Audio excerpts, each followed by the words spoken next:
mengenai tarikan utama kami iaitu tangki Arapaima untuk pengetahuan anda semua. Tangki ini merupakan tangki ikan air tawar yang terbesar di Borneo.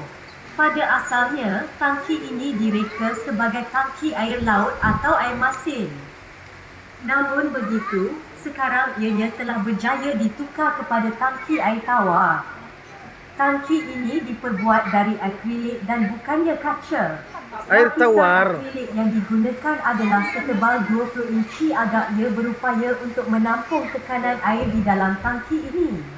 Air tawar plain kan dia Tangki bilang. ini merupakan tempat tinggal lebih dari 10 spesies ikan tempatan dan eksotik yang bersaiz besar. Ikan pacu ataupun bawang merah Tuna ikan yang bagus. penduduk Esta. tempatan adalah Esta. merupakan ikan air tawar yang bersisik kedua terbesar di Amerika Selatan. Yuk. Ianya boleh membesar sehingga 3.5 kaki dan berat sehingga 40 kilogram. Walaupun pacu merupai ikan bawang, tetapi ianya lebih dekat dengan ikan piranha. Yuk ikan piranha Ikan pula tu. pacu merupakan haiwan omnivor yang memakan Yuk. buah. Bahaya. Ikan dan krustasea. Salah satu ciri utama ikan pacu adalah bentuk giginya. Bentuk gigi ikan pacu menyerupai gigi manusia. Ikan pacu juga merupakan ikan yang sangat popular di dalam industri aquaculture. Tuan-tuan dan puan-puan, adakah anda dapat melihat ikan yang merupai aligator di dalam tangki ini? Dapatkah anda mengenalinya? Ikan yang merupai aligator ini dikenali sebagai aligator gar. Ia merupakan spesies terbesar keluarga gar dan salah satu ikan air tawar yang terbesar di Amerika Utara. Gar dewasa boleh membesar sehingga Kita jangan 6 sana. kaki tinggi Jangan dan sana dulu. berat 48 kilogram. Walau bagaimanapun, sesetengah laporan memberikan gambaran bahawa ia boleh membesar sehingga 10 kaki panjang dan berat 145 kilogram.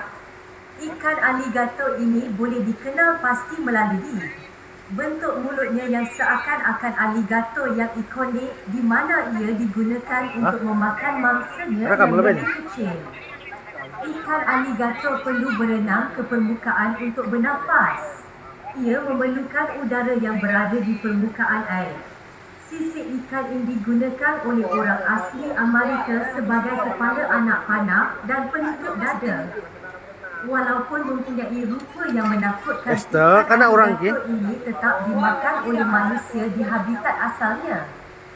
Ikan ini juga mempunyai sifat yang bersesuaian untuk diternak di seluruh dunia. Jerung siam ataupun ikan patin merupakan spesies ikan jerung keli yang berasal dari sungai-sungai di Asia Tenggara. Walaupun ada yang mengenalnya sebagai jerung, tetapi ikan ini bukannya salah satu spesies ikan jerung. Ikan patin dewasa boleh mencecah saiz sehingga 4.5 kaki panjang dan berat maksimum sehingga 44 kilogram.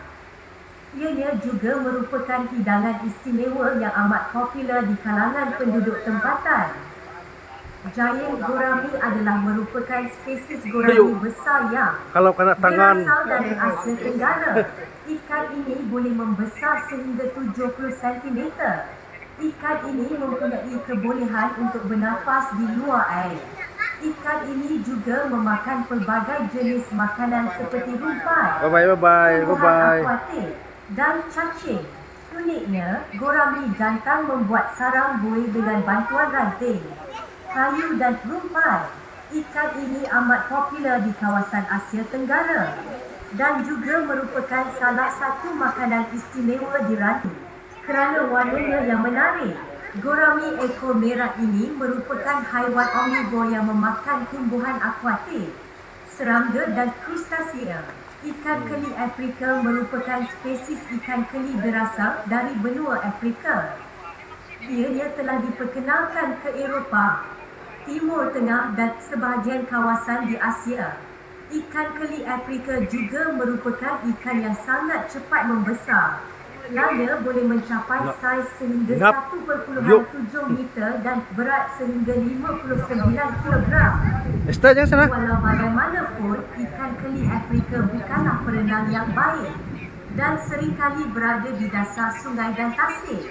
Ikan ini juga boleh merangkak di kawasan darat yang lembap ketika mencari sumber air yang lain. Ikan ini juga bersifat omnivor di mana ia memakan pelbagai makanan seperti serangga, ikan kecil, krustasea, amfibia, mamalia kecil dan tumbuhan akuatik. Oleh kerana ia boleh bergerak di darat, ikan ini juga boleh memakan haiwan yang berada di darat. Ikan keli Afrika adalah sumber makanan yang bagus untuk manusia. Ia juga diternak secara besar-besaran di beberapa kawasan di Asia. Namun begitu, apabila diperkenalkan kepada sungai ataupun tasik, ianya boleh menyebabkan gangguan ekologi kerana sifatnya yang invasif. Ikan keli merah mempunyai deria penglihatan, deria sentuhan yang berfungsi sangat baik dan misai mereka juga sensitif.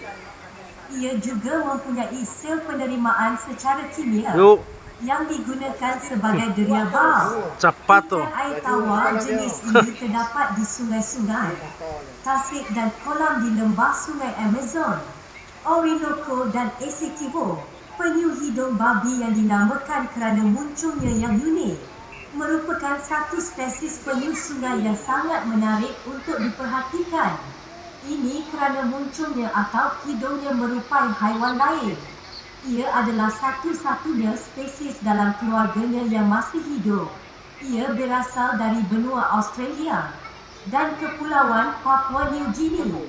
Spesies ini sangat eksotik untuk dimiliki kerana julat Ada yang tidak mau ataupun makan, jarak habitatnya sangat Tahu terhad. yang belum yang Arapaima seperti juga ikan aligator perlu berenang ke permukaan untuk bernafas. Arapaima akan berenang setiap 10 hingga 15 minit ke permukaan air untuk bernafas. Ikan arapaima merupakan